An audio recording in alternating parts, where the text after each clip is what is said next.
किसी ने सोचा है जो चीज हमने बचपन से पी है वो दूध जिसे हम ताकत का पर्याय मानते हैं, क्या वाकई उतना ही सेहतमंद है जितना हमें बताया गया है?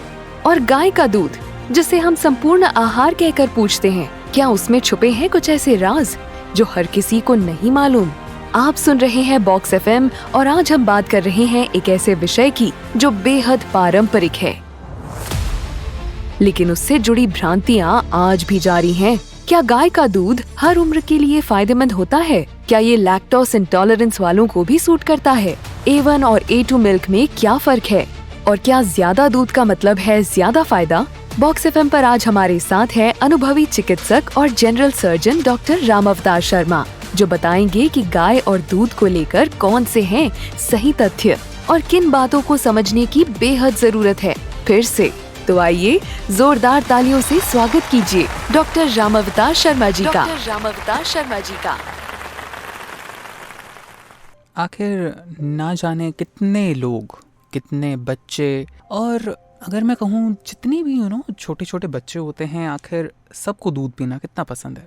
और बचपन से ही मम्मी कहती है कि दूध पियो ताकतवर बनोगे, है ना। और इनफैक्ट इसी बात को देखते हुए हम सब ने बचपन में बहुत मस्त डेयरी प्रोडक्ट्स खाते हैं, मस्त मज़े करते हैं। लेकिन जब बड़े होते हैं ना, तब कहीं ना कहीं ये चीज़ें ऐसा होता है कि हम छोड़ देते हैं, अक्सर ऐसा होता है। लेकिन आज देखो कितने एक सरप्राइजिंग बात है कि यूजुअली हमारे टॉपिक्स होते हैं वो ट्रेंडिंग चीज़ों को लेकर बनते हैं कि ये हो रहा है या फिर ये डिजीज़ आ गई है देश में, इतने लोग परेशान हैं, इतने लोग इस बीमारी से जूझ रहे हैं। लेकिन आज बॉक्स एफएम अपने उसी अंदाज में है और शनिवार के 2 बजे हैं और इस समय मेरे साथ स्टूडियो में है डॉक्टर रामावतार शर्मा। लेकिन आज बात है ना ट्रेंडिंग टॉपिक्स पर नहीं, आज हम उस बचपन की याद से शुरुआत करेंगे और जानेंगे कि आखिर कैसे जो गाय का दूध है ये कितना ज़्यादा इम्पॉर्टेंट है और क्या ये नेचुरल है। सबसे बड़ा क्वेश्चन, आज के टाइम में इतनी मिलावट होती है, पैकेजिंग आती है, इन सब चीज़ों के बारे में आज मुझे लगा कि बात करनी चाहिए। और कहीं ना कहीं उन्होंने भी कहा कि यार बहुत हो गया, इतनी बात करते हैं, लेकिन आज कुछ टॉपिक अलग रखते हैं और वही टॉपिक आज बॉक्स एफएम के लिसनर्स के लिए लेकर आए हैं। चलिए फिर आज की बातचीत शुरू करते हैं। और अगर आपके कुछ भी क्वेश्चंस हैं तो आप कॉल कीजिएगा, चैट बॉक्स में क्वेश्चंस भेजिएगा, हम आपकी क्वेरीज को डॉक्टर साहब से ज़रूर सॉल्व करवाएंगे। तो चलिए शुरू करते हैं। हेलो डॉक्टर साहब, कैसे हैं आप? बस बढ़िया, नमस्ते सभी लोगों को, श्रोताओं को भी। सर मैं ये बात जानना चाहूँगा कि हम यूजुअल टॉपिक पर बातें करते हैं कि भाई कैंसर है, सनलाइट है या फिर हेल्दी रहने के तरीके, लेकिन आज ये जो दूध वाला ये टॉपिक है, मिल्क से रिगार्डिंग, गाय के रिगार्डिंग, ये कहाँ से आया? देखिए, इसके बारे में तो जैसे अक्सर मेरे को भी बहुत लोग पूछते रहते हैं, फिर सोशल मीडिया पे भी देखते हैं, अपने अखबारों में भी देखते हैं और जनरल डिस्कशन भी होता है। और दूध एक इम्पॉर्टेंट भोजन का एक हिस्सा है, खास करके भारत जैसे देश में तो, और वैसे ग्लोबली भी है। मिल्क या मिल्क प्रोडक्ट जो होते हैं, डेयरी प्रोडक्ट जो हैं, वो एक बड़ा इम्पॉर्टेंट पार्ट है हमारे न्यूट्रिशन का। और उसी के हिसाब से जैसे गाय होती है, गाय को लेकर के भी लोगों में खास करके जो शहरीकरण हो रहा है, तो लोग गाय के बारे में जानते तो कम हैं और गाय के बारे में बातें बहुत करते हैं। गाय का गोबर, गोमूत्र, गाय का दूध, सब चीज़ों पे आप देखिए इतना ये एक हॉट सब्जेक्ट है। लेकिन लोगों से पूछो तो वास्तविक ज्ञान लोगों के पास बहुत कम है। तो मैंने सोचा ये बड़ा इंटरेस्टिंग सा टॉपिक है, काफ़ी यूज़फुल भी है, तो इसलिए मैंने इस टॉपिक को सेलेक्ट किया। क्या बात है। इसकी शुरुआत में कुछ इस तरह से करना चाहूँगा जी कि आप जैसे हमारे इंसानों की जो मनुष्य की हिस्ट्री है, जो उसका इतिहास है, उस पर ज़रा नज़र डालिए तो हम देखते हैं कि हमारे जो पूर्वज थे तो उनकी दैनिक जीवन की जो ऑब्जर्वेशन थी ना, वो तो बहुत सही थी, क्योंकि उनके पास ऑब्जर्व करने को समय होता था और उस समय सारा जो ध्यान था ना, वो वस्तुओं की बजाय व्यक्तियों और घटनाओं पे ज़्यादा होता था। तो उनका जो दैनिक अनुभव था वो तो बहुत अच्छा था, लेकिन उनका जो परसेप्शन था लाइफ को लेकर के और घटनाओं को लेकर के, वो असत्य था, वो खाली कल्पनाओं पे आधारित था उनका। और उसको हम कहते हैं, जैसे फिलोसॉफी के अंदर उसको कहा जाएगा कि वो एंथ्रोपोसेंट्रिक था। एंथ्रोपोसेंट्रिक का हिंदी में मतलब होता है मनुष्य आधारित, यानी उनकी जो भी सोच थी ना उसका केंद्र मनुष्य था कि मनुष्य ही सर्वश्रेष्ठ जीव है और पूरा जो ब्रह्मांड है वो मनुष्य के ऊपर ही केंद्रित है। और इसलिए आपने नोट किया होगा कि हमें सारे जैसे जो धार्मिक लोग हैं जो उन्हीं पुराने विचारों पे जो धर्म का आधार है, बेसिक जो फंडामेंटल है वो वहीं से आता है। और ऐसे ही जो प्राचीन जो साहित्य है और दूसरा जो प्राचीन जैसे चाहे नाटक हो चाहे कोई पुस्तकें लिखी हो, उनका सबका केंद्र मनुष्य रहा है। और मनुष्य को ईश्वर पुत्र कहा गया है, सन ऑफ गॉड कहते हैं क्रिश्चियंस, इस्लाम के अंदर खुदा का बंदा कहते हैं, और हमारे यहाँ ईश्वर पुत्र कहते हैं, ईश्वर का ये एक अंश हो आप सब जी। तो इस तरह से वो मनुष्य सेंट्रिक थी, एंथ्रोपोसेंट्रिक सोच थी। वो क्यों थी कि भाई आपको कोई एक सर्वोच्च शक्ति है, उसने आपको एक जीवन जीने के लिए यहाँ पर भेजा है और आपके हर जो क्रियाकलाप है उस पर कोई न कोई नजर रखे हुए है। वहाँ कोई बैठा है जो वहाँ आपका बही खाता चल रहा है, आपके अच्छे बुरे कर्म हैं वो उसमें लिखे जा रहे हैं। इस तरह की एक फीलिंग उस समय चारों तरफ फैली हुई थी। और जो कुछ धरती पे घटनाएं जो हो रही थी उसके बारे में उस समय क्या कहते थे, वो फलां देवता नाराज हो गया तो अकाल पड़ गया, वो खुश हो गया तो बरसात हो गई, उसकी वक्र दृष्टि आप पे पड़ी तो बाढ़ आ गई और दूसरी तरह की विपत्तियां आ गई। तो एक तो ये आधार था। उसके बाद में जो वो मनुष्य आगे डेवलप हुआ तो फिर चीज़ें आई, उसको कहते हैं जियोसेंट्रिक। वो पृथ्वी पर आधारित एक विचार पैदा हुए जिसमें पृथ्वी को पूरे ब्रह्मांड का केंद्र रखा गया कि इसी के चारों तरफ चांद सितारे सब घूमते हैं। जिन लोगों ने बाद में वैज्ञानिकों ने विरोध किया तो गैलीलियो को तो करीब करीब मार ही डालते। गैलीलियो से पहले जो एक और वैज्ञानिक था जिसका नाम मुझे ध्यान नहीं, उसको तो उन्होंने एक पोल पर बांध कर जिंदा जला दिया। और गैलीलियो भी करीब करीब उसी स्टेज तक पहुंच गया था, लेकिन लास्ट में उसने नकार के, झूठा नकार करके वो वहाँ से बच के निकला। तो वो सारा पृथ्वी सेंट्रिक था कि एक वो लोग मानते थे, आज भी कई लोग मानते हैं कि धरती गोल नहीं है, चपटी है, धरती घूमती नहीं है, स्थिर है। बहुत सारे धर्मों के अंदर आज भी है, चीजें हैं उनके दिमाग अभी भी हैं, लेकिन पहले बहुत ज्यादा थी। पहले विरोध करने वाले को बड़ी सजाएं मिलती थी। बिल्कुल। अब उसमें क्या है कि अब मनुष्य आगे जाके वो जुड़ा फिर जानवरों से। कोई जानवर को लाइक करने लग गया, कोई जानवर को डिसलाइक करने लग गया। जैसे भारत के अंदर हम गाय को बड़ा पूज्य मानते हैं, चाइना वाले ड्रैगन को मानते हैं, इस्लाम में जैसे सुअर को बहुत बुरा मानते हैं, और अलग अलग धर्मों में फिर आगे आप समाजों में जाओगे तो कोई बंदर को अच्छा मानता है, कोई मोर को अच्छा मानता है, कोई जापान के अंदर जैसे आपके जो कीड़े मकोड़े उनको अच्छा मानते हैं। तो ये मतलब अलग अलग सोसाइटीज़ में ये डेवलपमेंट हुआ। तो अब उसमें हमारे यहाँ की जब हम बात करेंगे भारत में, तो पहले मैं थोड़ी गाय के बारे में बात करना चाहूँगा और फिर हम दूध के ऊपर विस्तृत वार्ता करेंगे। तो गाय का जहाँ तक सवाल है, गाय एक उपयोगी डोमेस्टिक पशु है। और ये देखें तो भारत जैसे देश की ही नहीं, बाकी दुनिया के बहुत बड़े देशों में लोगों को प्राचीन समय से ही एक आर्थिक संपन्नता देती रही है। इमरजेंसी में इसके दूध से कितनी है जीवन बचे हैं। तो ये कि ये रेस्पेक्टेबल एनिमल है, आदमी के लिए बड़ा उपयोगी है। लेकिन यहाँ पर भी जैसे मनुष्य में जाति को लेकर के, धर्म को लेकर के, नस्ल को लेकर, रंग को लेकर भेदभाव हैं, वैसे ही इस दुनिया में हम लोगों ने जो अपना जो व्यवहार है वो गायों में डाल दिया है। और गायों को भी ये देसी गाय है, ये विदेशी गाय है, इसका दूध अच्छा है, इसका गोबर अच्छा है, इसका मूत्र अच्छा है, इस तरह की फीलिंग्स हमने डाल दी। जिस तरह से मनुष्य कई तरह के होते हैं, गायें भी बहुत तरह की होती हैं। देखिए जैसे शेर हैं वो 4-5-6 तरह के होंगे पूरी दुनिया में, ऊँट होंगे वो 2 या 3 या 4 तरह के होंगे, गायें हैं वो 50 तरह की होती हैं। वो कहीं ना कहीं स्पीशीज हैं, अलग अलग प्रजाति। लेकिन मैं ये पूछना चाहूँगा कि अभी जैसे आपने बताया कि भाई उसका दूध अच्छा है या फिर उसकी ब्रीड अच्छी है, तो क्या ये हकीकत में होता है ऐसा? नहीं, उसी पे मैं आऊँगा भाई। तो पहले मोटे तौर पे हम जैसे भारत में जो गायें कॉमन हैं उनकी मैं ज़रा बात करना चाहूँगा। तो जैसे South India, North India, Central India, इन सब को हम मिला के देखें, वेस्टर्न इंडिया, तो जो गायों की कॉमन ब्रीड होती है वो उसको नाम जैसे देखें तो कोई नेलोर कहते हैं, कहीं ब्राह्मणी है, कहीं गुजराती है, जेबू है, सहीवाल है, गिर, राठी, थारपारकर, लाल सिंधी, कृष्णा, इस तरह की बहुत सारी गायें हैं। ये तो भारत के अंदर कॉमन होती हैं। और उसके अलावा क्या है, कोई धानु है, धानु गाय भी होती है। और ग्लोबल लेवल पे देखें, जैसे यूरोप में देखें तो जिनकी गायें हमारे यहाँ भी आई हैं, जैसे हॉल्स्टीन है, जर्सी है, मिल्किंग शॉर्ट हॉर्न है, एयरशायर है, ब्राउन स्विस है, तो ये अब गायें हैं। अब आप यहाँ पर आपका जो सवाल आया है ना, उसकी मैं बात करना चाहता हूँ। गाय कोई सी भी हो, वो गाय है। और वैज्ञानिक तरीके से हम देखें तो हर गाय में दूध बनने का एक ही तरीका होता है। वो ऐसा नहीं है कि भारत की गाय अलग तरह से दूध बनाती है इसलिए उसका दूध अच्छा है, और विदेशी गाय कोई दूसरे तरीके से दूध बनाती है। ये कोई यहाँ कोई अलग अलग कोई एस्टेब्लिशमेंट की फैक्ट्री थोड़ी है कि वो अलग तरीके से बनाएगा, ये अलग तरीके से बनाएगा।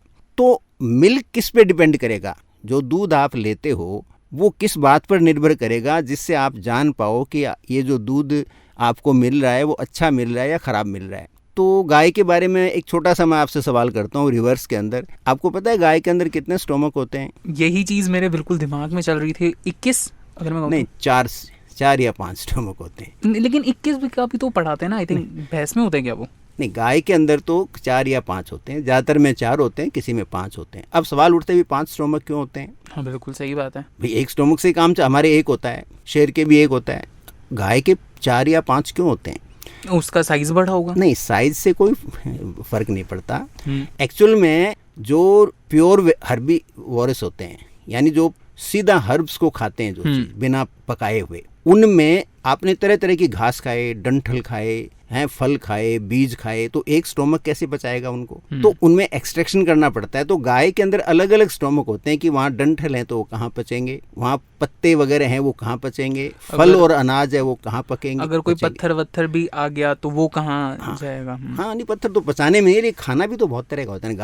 गाय ग्रेजर थी। ग्रेजर का मतलब घूम घूम के चरने वाला जीव है। तो जो गाय, यदि ग्रेजर कहते हैं, आज जैसे आप पश्चिमी दुनिया में देखोगे तो मिल्क पे लिखा होता है ये ग्रेजिंग काऊ का मिल्क है और ये डोमेस्टिक काऊ का मिल्क है। यानी एक तो घर में बंधी हुई गाय का दूध हो और एक जो चरने जाती हो उस गाय का दूध हो। यहाँ पर अंतर आएगा एक तो दूध के अंदर, क्योंकि गाय जब जाती है तो वो सेलेक्ट करके अलग अलग तरह से चीज़ें खाएगी, अलग अलग वो घास खाएगी, पत्तियाँ खाएगी, अलग अलग डंठल जो उसको पसंद है वही खाएगी। तो जो रियल जो काऊ, जिस बात को लेके गाय का दूध पहले अच्छा माना जाता था, वो इसलिए माना जाता था कि गायें गोचर भूमि में चरने जाती थी।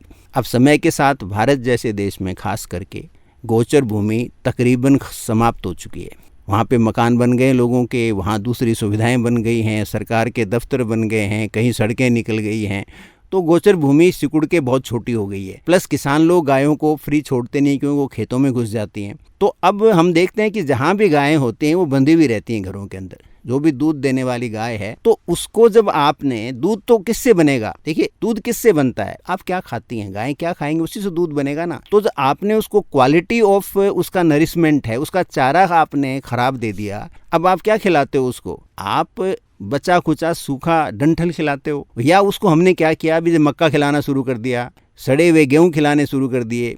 तो आपने एक जो हर्बीवोरस था, जो फूल पत्तियां फल वगैरह खाता था, वनस्पति आधारित जीवन था, उसको आपने सीधा का सीधा अन्न पे ले आए। आज गायों का, खास करके जो दूध देने वाली गायें हैं, उसका जो प्रिंसिपल जो खाना है, मुख्य खाना है, वो अनाज हो गया है। घरों में लोग अनाज पका के खिलाते हैं। खाली बारिश के 2-3-4 महीने आप छोड़ दीजिए, बाकी वो क्या खाती है? वो खाती है। इसलिए आप उस दूध की क्वालिटी उस गाय से कैसे कंपेयर करोगे? तो इसलिए ये महत्वपूर्ण नहीं है कि गाय कौन सी है। महत्वपूर्ण दूध के लिए ये होना चाहिए मुद्दा कि गाय क्या खाती है। अब हम इस मुद्दे पे तो कोई बात नहीं करना चाहते। सब लोग अपनी अपनी गायों का झंडा लेके political, religious, social and economic फ़ायदा उठाते हैं।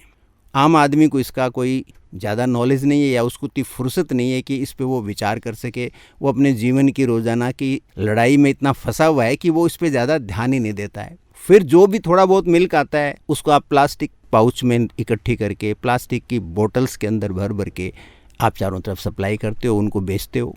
तो प्लास्टिक रहेगा जिसमें मान लो 5-6 घंटे आपका दूध प्लास्टिक में रहा, तो उसमें तो जैसे मैं कई बार कहता हूँ कि प्लास्टिक के किसी भी कंटेनर में यदि कोई भी खाद्य पदार्थ आता है, खास करके यदि वो गर्म हो या लिक्विड फॉर्म में हो, तो कुछ न कुछ माइक्रो प्लास्टिक उसके अंदर आके रहेगा। और फिर वो सारे, मैंने देखा है कि जो पाउच हैं उनको हम फेंक देते हैं, और या जो आता है कचरा बटोरने वाला उसको दे देते हैं, जो गवर्नमेंट की गाड़ी आती है शहरों में आजकल, वो सारे के सारे पता नहीं कहाँ डंप करते हैं, तो आप चारों तरफ प्लास्टिक पोल्यूशन भी फैलाते हो। तीसरी जो इम्पोर्टेंट चीज़ है वो आपको एक याद रखने की बहुत इम्पोर्टेंट चीज़ है कि गाय का दूध बेसिकली बछड़े के लिए होता है। बछड़ा इंसान का बच्चा नहीं है। बछड़े को जन्म के 2-3 दिन में भागना दौड़ना पड़ता है।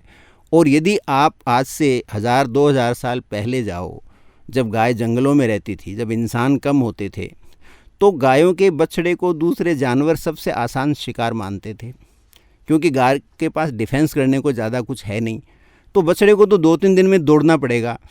तो जो काऊ मिल्क होता है बेसिकली एक ग्रोथ फूड है, और इसके अंदर गाय के कई तरह के हार्मोन्स भी होते हैं।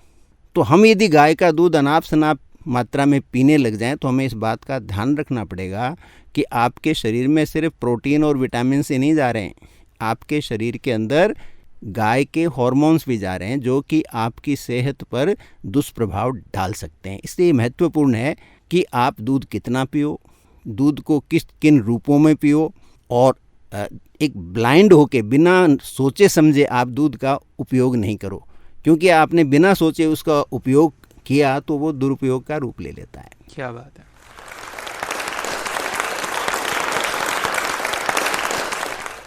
मुझे लगता है कहीं ना कहीं है ना, आज का जो ये लेसन होने वाला है ना, इतना तब ठीक है, हम और सब चीज़ें तो देखते हैं लाइफ में डेली टू डेली जो यूज़ में रहती हैं, बट ये वाली चीज़ें ने हर इंसान हर समय कोई ना कोई, अभी भी हम जब बैठकर बातचीत करें तो ना जाने कितने लोग अभी भी कुछ ना कुछ पी रहे होंगे डेयरी प्रोडक्ट। आजकल हम दुकान पर जाते हैं, छाछ चाहिए, लस्सी चाहिए, वो केमिकल है सब कुछ, और प्लास्टिक की पॉलीथीन में आता है, उसे निकालते हैं और पीते हैं। बट कहीं ना कहीं ये चीज़ एक है कि जो नेचुरल हमें मिलता है ना, आप नेचुरल उस चीज़ को किसी कुल्हड़ वगैरह में पिए या फिर एक प्लास्टिक में पिए, तो टेस्ट का भी कहीं ना कहीं वेरिएशन वो तो होगा। उसमें देखिए, खास करके जैसे मैंने देखा है दही और छाछ सारी के सारी आजकल पाउच में आने लग गई। प्लास्टिक के छोटे छोटे कैंस में या पाउच के अंदर आती है, और उसके अंदर वो स्वीटनर भी डाला होता है। तो ये तो आपने मतलब बड़ा जहरीला सा कॉम्बिनेशन बना दिया, क्योंकि जो छाछ होती है वो हल्की सी एसिडिक होती है, तो एसिडिक होगा तो निश्चित है कि हालांकि वो जो थैलियाँ बनती हैं वो वर्जिन प्लास्टिक की होती हैं, लेकिन फिर भी कुछ ना कुछ माइक्रो प्लास्टिक तो उसमें जाएगा ही। और ऊपर से आपने उसमें मीठी छाछ पीना, वो तो और भी गड़बड़ है, क्योंकि जो भी शुगर होती है तो शुगर फिर प्लास्टिक को डिजोल्व करती है। तो आपकी बॉडी में यदि आप डेली पीते हैं, ठीक है, महीने में एक बार पी लिया, 10 दिन में एक बार पी लिया, कभी इमरजेंसी में, दैट्स ए डिफरेंट थिंग। आप यदि रोज़ाना वो छाछ है, रोज़ाना वो प्लास्टिक में आया हुआ दही काम में लेते हो, तो आपको वो नुकसान ही करेगा।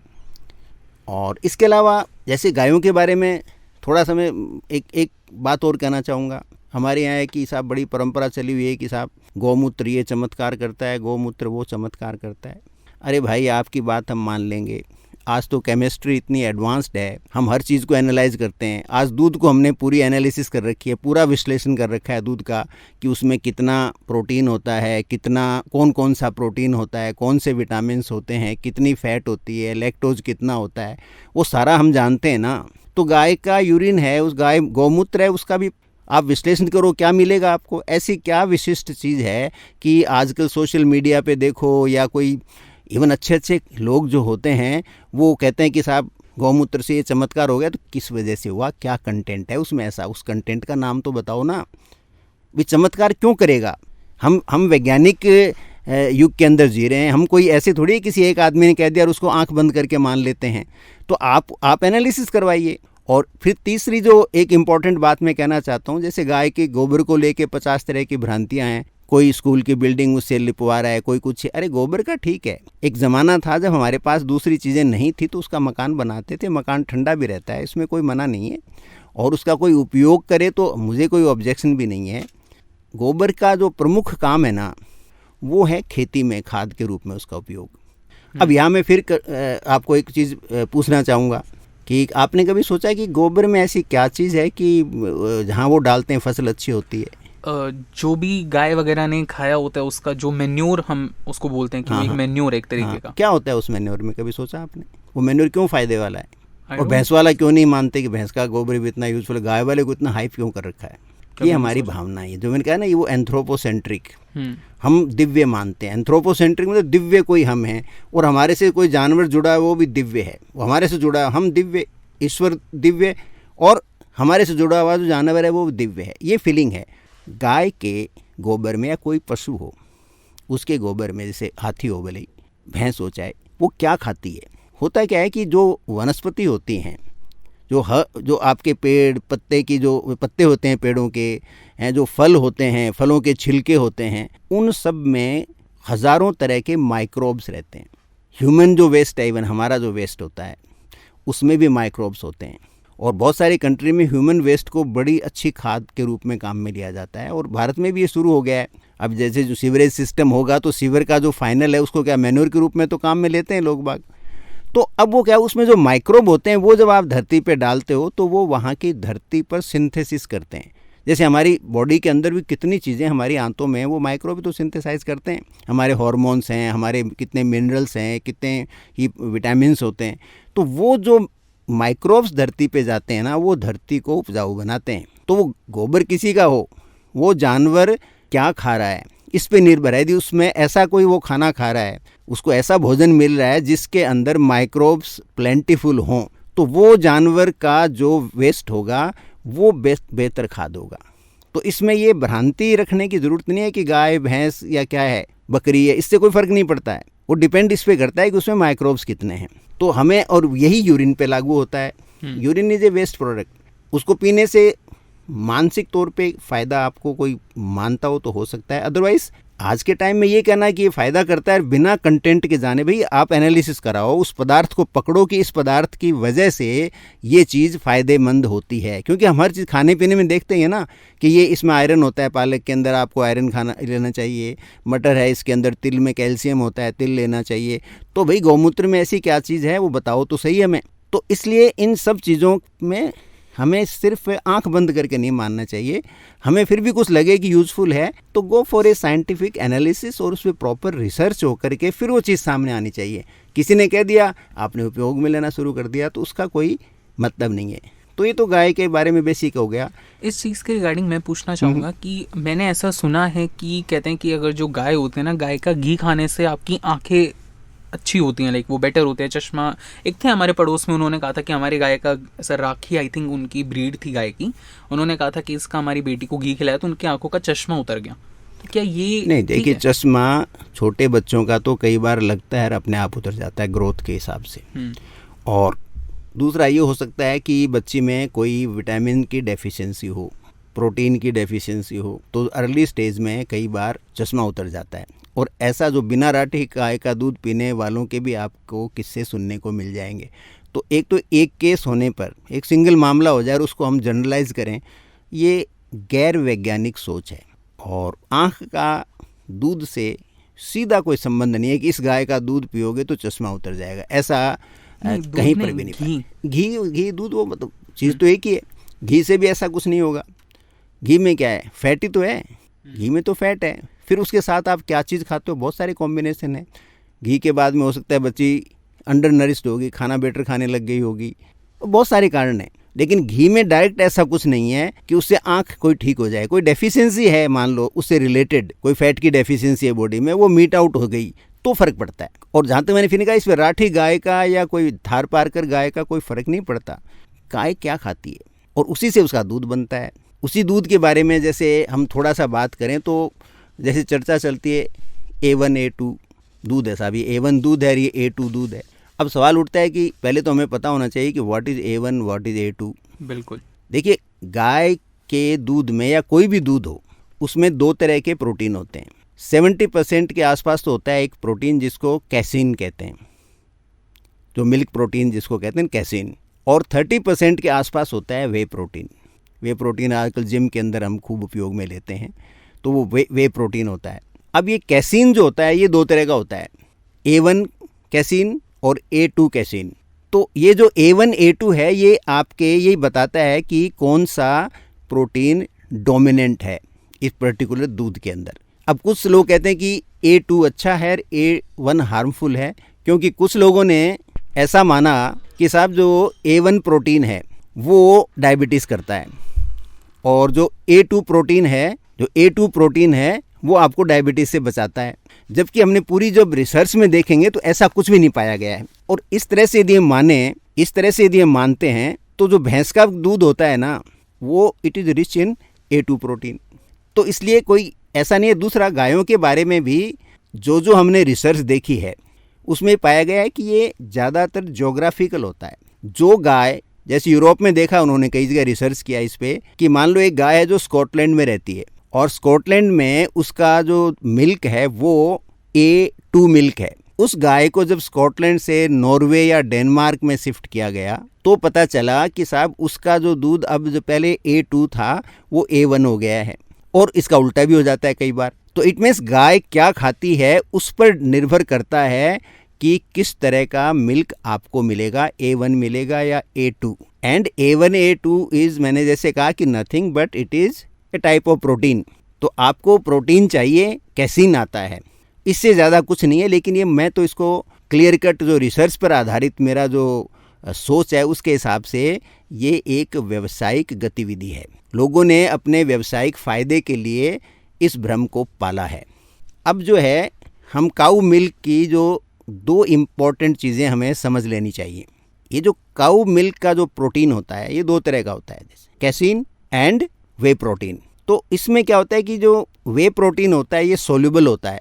सोल्यूबल होने से ये शरीर में इसके जो प्रोटीन है तुरंत उपयोग में आ जाते हैं। तो जो लोग एक्सरसाइज करते हैं, जिम में जाते हैं, तो उसके बाद में यदि वो प्रोटीन लेते हैं, वे प्रोटीन, तो मसल बिल्डिंग में ये तुरंत काम आते हैं, जो आपको तुरंत रिक्वायरमेंट होता है वो।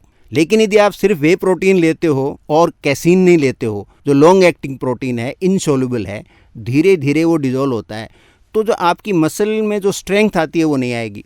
तो आजकल मैंने देखा है कि बच्चे लोग, जो यंग लोग होते हैं, वो सिर्फ वे प्रोटीन लेते हैं। तो आपने तुरंत का मसल का रिक्वायरमेंट तो पूरा कर दिया, प्रोटीन का जो माइनर बिल्डअप होती है, लेकिन उसकी जो फ्यूचर स्ट्रेंथ आपको मसल को देनी है तो आपको उसके लिए लॉन्ग एक्टिंग प्रोटीन लेना पड़ेगा। इनसोल्यूबल है, जो धीरे धीरे डिजोल्व होता है, तो वो कैसीन के रूप में आपको लेना चाहिए यदि आपको प्रोटीन लेना है। तो ये बेसिक फंडामेंटल हमें ध्यान रखना पड़ेगा। ऑलराइट, अभी जैसा कि आपने इतनी ये बताया इस चीज़ के बारे में, मैं इतनी देर से दिमाग में सोच रहा हूँ कि जो लोग जिम में जाते हैं और इतना ये वे प्रोटीन वगैरह जो इनटेक करते हैं, कहीं ना कहीं अगर वो नेचुरल चीज़ों की तरफ जाएं तो वो चीज़ उन्हें वहाँ से भी मिल सकती है। अगर इतना प्रोटीन में आजकल की जो जनरेशन है वो इतना पैसा उसमें लगा रही है कि हद से ज़्यादा, वो पाउडर ही पी रही है वो भी। नहीं, वे प्रोटीन मीन्स मिल्क प्रोटीन, और उसका लिमिटेड यूज इज यूजफुल। हाँ भाई, लिमिटेड मात्रा में ज़्यादा लेते हैं कि भाई इसमें तो इतनी डोज की मात्रा है, हमारे लिए बहुत अच्छा होगा कि एक बार में हैवी इनटेक कर लेते हैं, वो कहीं ना कहीं उनकी बॉडी के लिए नेगेटिव। देखिए, आपको बताऊं, जो प्रोटीन होता है वो हमारी बॉडी में स्टोर नहीं होता है। आपने आवश्यकता से अधिक प्रोटीन लिया तो वो हमारे शरीर में स्टोर नहीं होता है, वो कार्बोहाइड्रेट में कन्वर्ट हो जाता है। There is no storage of protein in our body. तो आप आवश्यकता से अधिक प्रोटीन लेते हो तो वो प्रोटीन कार्ब्स में इकट्ठा होकर के उल्टा आपको फैटी लीवर में आपको उसका शिकार बना देता है। तो access protein is not good.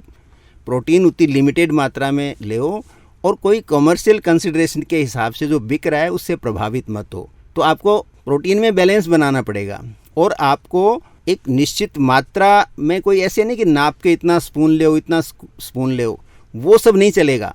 आपको अपने शरीर की बनावट के हिसाब से, आप अपने खुद की स्ट्रेंथ के हिसाब से, उसके हिसाब से आपको लेना पड़ेगा, और आपको उसका पूरा नॉलेज होना चाहिए। और रैंडम यूज़ करने का कोई लॉजिक नहीं है। जैसे आपके जिम के ट्रेनर बताते हैं, नेचुरल है, उनका तो एक प्रोडक्ट है, उनको बेचना है, तो वो तो कहेंगे टेक इट प्लेंटीफुल लेने से फ़ायदा नहीं है। आप गैप्स के अंदर ले, मतलब आपने वर्कआउट के बाद में आप वे प्रोटीन ले सकते हो एक सर्टेन मात्रा के अंदर। वो इंडिविजुअल टू इंडिविजुअल वेरी करेगा, सबके लिए जनरल नहीं हो सकता। और उसके बाद में आपको ऐसा प्रोटीन लेना चाहिए जो धीरे धीरे बॉडी के अंदर यूज आता रहे, और एक्सेसिव प्रोटीन अवॉइड करना चाहिए।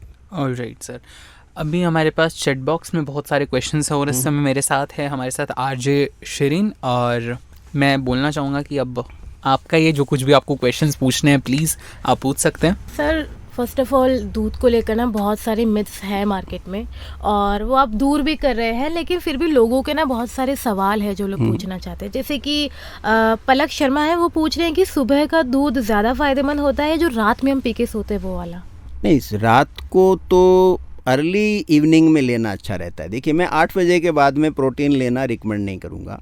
अच्छा। क्योंकि हमारा लीवर जो है वो, मैं कई बार बता चुका हूँ अपने पुराने प्रोग्राम में, कि 11 बजे के आसपास हमारा लीवर है वो बायोलॉजिक क्लॉक के हिसाब से स्लीपिंग मूड में चला जाता है। वो फिर कोई भी चीज़ जाएगी उसको फैट में कन्वर्ट करेगा। तो मैं देखती हूँ कि बहुत सारे सेलिब्रिटी ये कहते हैं कि 6:30 या 7 के बाद में आपको डिनर नहीं करना चाहिए। हाँ, नहीं करना चाहिए। मैं नहीं, खुद नहीं करता। ओके, तो मैं एक सवाल में पूछना चाहूँगी, जो लोग 9 to 5 जॉब में हैं और 6 से 7 बजे तो वो घर पहुँचते हैं, उसके बाद में वो डिनर बनाना शुरू करते हैं, ऐसे लोगों के लिए क्या कर सकते हैं? ऐसे लोगों के लिए उनको ऐसी कोई व्यवस्था करनी पड़ेगी कि वो अपने ऑफिस के अंदर ही कोई खाना जो है वो 7 बजे से पहले या 7 बजे के आसपास ले लें।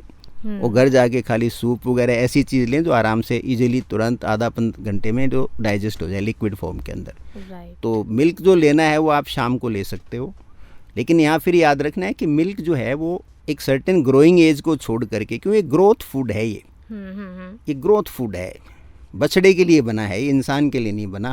हम उससे ले रहे हैं, तो इसको अत्यधिक मात्रा में इसका उपयोग नहीं करना चाहिए। Milk product are more useful. दूध की बजाय आपका दही या योगर्ट बहुत अच्छा है, और छाछ ठीक है, ठीक है, छाछ इसका अलग रोल है, लेकिन मेनली दही या योगर्ट। अब इसका मैं थोड़ा सा, यहाँ लोगों में कन्फ्यूजन रहता है कि दही और योगर्ट, कर्ड एंड योगर्ट में क्या फ़र्क है जी, ये कई लोगों को पता नहीं है। क्योंकि इंडिया में योगर्ट होता नहीं है।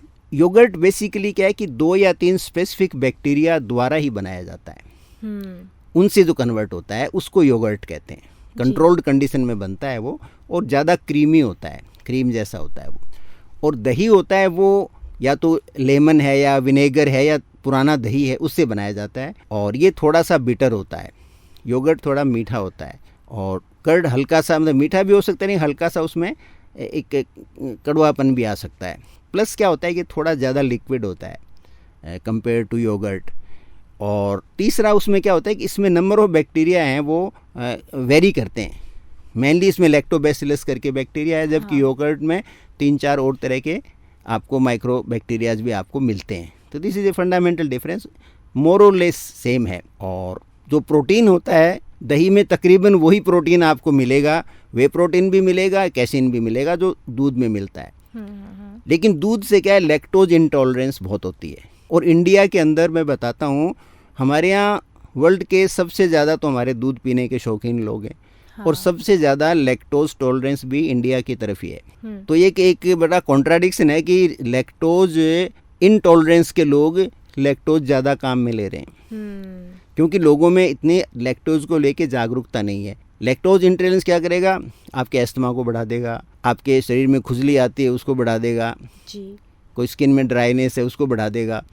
तो और उनकी तरफ लोग ध्यान नहीं देते कि ये मिल्क की वजह से हो सकता है, क्योंकि हम मिल्क को बहुत ज़्यादा हाई फूड मानते हैं, और इसके बारे में, इसकी आलोचना को सुनना भी हमें ज़रा बुरा सा लगता है। हमारे साइकोलॉजिकल, हमारी ग्रोथ इस तरह की है। तो दूध आप लीजिए आराम से, 1 गिलास दिन में लेने में कोई दिक्कत नहीं है, लेकिन वो 8 बजे से पहले लीजिए। सर, अगला सवाल है आकाश का। वो ये पूछ रहे हैं कि जो मार्केट में पैकेज्ड जो दूध मिलता है उसमें न्यूट्रिशन होता है, या उसको बनाने का जो प्रोसेस होता है उसी में वो निकल जाता है? देखिए, मैं तो ये मानता हूँ कि आपको यदि रिलायबल सोर्स से दूध नहीं मिलता तो भारत में दूध की क्वालिटी बहुत पुअर है। हम ऑनेस्ट नहीं हैं, हम बातें बहुत बड़ी बड़ी करते हैं, हमारी सोसाइटी ईमानदार नहीं है, और हम हमारे कस्टमर से पैसा लेते हैं, उसके बराबर क्वालिटी उसको नहीं देते हैं। तो मुझे तो, यदि कोई आपका डायरेक्ट सोर्स का मिल्क नहीं हो, जान पहचान वाले का, तो मुझे तो ख़रीदना पसंद नहीं है, मैं तो भरोसा नहीं करता। और ये जो डेयरी का मिल्क आता है जहाँ से भी, इनकी क्वालिटी के बारे में आप बहुत बार अखबारों में पढ़ते भी रहते हैं, और वो क्या बनाते हैं, उसमें कितना मिल्क है, किस तरह का मिल्क है, नोबडी नोज़। तो मैं तो आपको पैकेज्ड, वैसे ही प्लास्टिक के अंदर होता है तो मेरा विरोध रहता है, और ऊपर से क्वालिटी बहुत डाउटफुल है मुझे। मतलब इतने इंटीग्रेटेड हम, इतने मतलब हमारी इंटीग्रिटी इतनी हाई है नहीं अनफॉर्चुनेटली, कि आप आंख बंद करके भरोसा कर लो। बिल्कुल सर। अगला सवाल है आरन पलवास जी का। वो कह रहे हैं कि सर मेरी उम्र जो है 40 है और मैं जब भी दूध वाली चाय पीता हूँ, थोड़ी मीठी चाय पीता हूँ, तो मुझे एसिडिटी होने लगती है। तो ऐसे में वो क्या कर सकते हैं? एक्चुअली जी पलवास जी, जो दूध से चाय बनती है ना, उसको हम कहते तो चाय है, लेकिन वो चाय नहीं, काढ़ा होता है। चाय तो वही होती है जो आप पानी उबालो, चाय पत्ती उसमें उसका एक्सट्रैक्ट निकालो, थोड़ा सा उसके अंदर लेमन का डैश डाल दो, मामूली सा 2-4 बूंद, और उसको आप पियो। न तो उसमें चीनी होनी चाहिए, न कुछ और होना चाहिए। तो वो जो कड़वी सी चाय है वो रियल चाय है, उसी का आपको बेनिफिट मिलता है। दूध के साथ आपको लेनी है तो दिन में आप कॉफ़ी ले सकते हो। उसका फ़ायदा देखा गया है कि कॉफ़ी के अंदर पॉलीफिनॉल्स होते हैं। तो पॉलीफिनॉल्स जब दूध के प्रोटीन से और उसके लैक्टोज के कांटेक्ट में आते हैं, तो ये जो lactose, polyphenol and milk protein का जो कॉम्बिनेशन है, ये आपकी बॉडी के अंदर इन्फ्लेमेशन को, प्रज्वलन को, कोशिकाओं की सूजन को कम करता है। ये एक लंबी सी स्टडी है, उसके कंक्लूजन है। अदरवाइज चाय तो जहाँ तक पॉसिबल हो आप ग्रीन टी या ब्लैक टी पीने की आदत डालो, और आपको बड़ा अच्छा लगेगा। आपको चाय का फ्लेवर का भी पता चलेगा, और आप सडनली बड़ा लाइट फील करोगे उस पियोगे। तो आप एक 2 महीने बाद में आपको मिल्क चाय है वो इतनी पसंद नहीं आएगी। Alright, thank you so much ma'am कि आपने इतने अच्छे क्वेश्चंस पूछे। और कहीं ना कहीं ये लास्ट में जो चाय वाला क्वेश्चन था, ये मेरे भी दिमाग में था कि दूध के साथ चाय पीने की जो है या फिर कॉफ़ी, तो मुझे मेरा आंसर तो मिल चुका है। बट सर अब मैं इस चीज़ पर हमारे इंटरव्यू को एंड करना चाहूँगा, और मैं ये पूछना चाहूँगा जितने भी हमारे लिसनर्स हैं, आप उनके लिए क्या मैसेज देना चाहेंगे आज के एजेंडा के रिगार्डिंग? देखिए, मैं समराइज़ करता हूँ आपको। मिल्क के बारे में आपका जो नॉलेज थोड़ा सा एनहेंस हो जाएगा। जैसे मिल्क में प्रोटीन मैंने बताया, इसके अलावा मिल्क जो है विटामिन B12 का एक बहुत अच्छा सोर्स है। विटामिन B12, B1, B6 ये सारे के सारे मिल्क में आपको प्लेंटीफुल मिलते हैं, और आपको लैक्टोजाइट is a good source of energy, तो आपको एनर्जी भी अच्छी मिलती है। लेकिन यहाँ पर मैं एक बात कहना चाहूँगा, छोटे बच्चों को गाय का दूध नहीं पिलाना चाहिए, क्योंकि जो उसमें लैक्टोज होता है वो लैक्टिक एसिड बनाता है, और लैक्टिक एसिड होता है वो ग्रोइंग बेबी के लिए, जो छोटे बच्चे होते हैं 6 महीने से छोटे बच्चे, कई माताएं अपने बच्चों को गाय का दूध पतला करके पिलाने लग जाती हैं ब्रेस्ट फीडिंग के बजाय। वो नहीं करना चाहिए, क्योंकि लैक्टिक एसिड होता है वो growing bones and growing muscles के लिए अच्छा नहीं होता है। तो छोटे बच्चों को गाय का दूध, चाहे भैंस का दूध है, वो आपको नहीं पिलाना चाहिए। इस बात का आप ध्यान रखो। और इसके अलावा जो मिल्क से आपको जो और चीज़ें मिल सकती हैं वो बताना चाहता हूँ। विटामिन डी नहीं मिलता है डायरेक्ट दूध से, ये भ्रम है, फोर्टिफाइड से मिलेगा। अदरवाइज विटामिन बी ग्रुप पूरा का पूरा, it's a rich source of B12 also. इसके अलावा विटामिन ए भी आपको मिलता है अच्छी मात्रा के अंदर, और कुछ हार्मोन्स भी आपको मिलते हैं।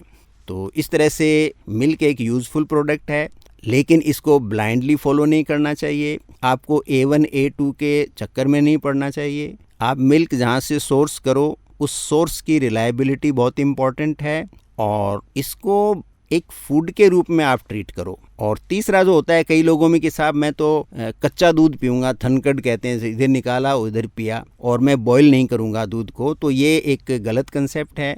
कच्चा दूध है वो नुकसान कर सकता है। उसके अंदर यदि आपने हाइजीन का ध्यान नहीं रखा, या गाय के बारे में साफ़ सफाई नहीं हुई, या कोई भी गाय के बीमारी है जैसे ट्यूबरकुलोसिस है, टाइफाइड है, हेपेटाइटिस ए है और ई कोलाई है, इस तरह के बैक्टीरिया आपके शरीर में प्रवेश कर सकते हैं।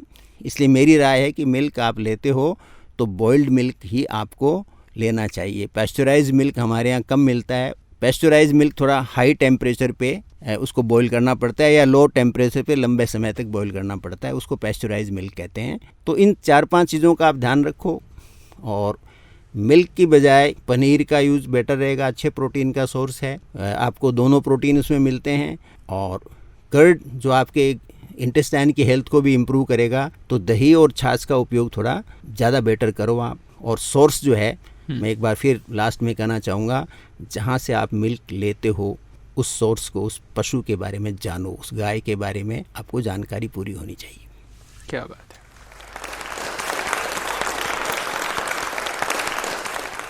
Well, thank you so much doctor Ram अवतार सर कि आपने इतना अच्छा आज का एजेंडा रखा और इतनी एक वास्ट नॉलेज को आज कहीं ना कहीं एक ट्रेडिशनल नॉलेज को एक न्यू लर्निंग की तरह आपने आज बताया कहीं ना कहीं हमारे लिसनर्स को, और कहीं ना कहीं ये जितने भी मिथ्स थे, ये फैक्ट्स थे, आज वो आई थिंक क्लियर हो गए होंगे।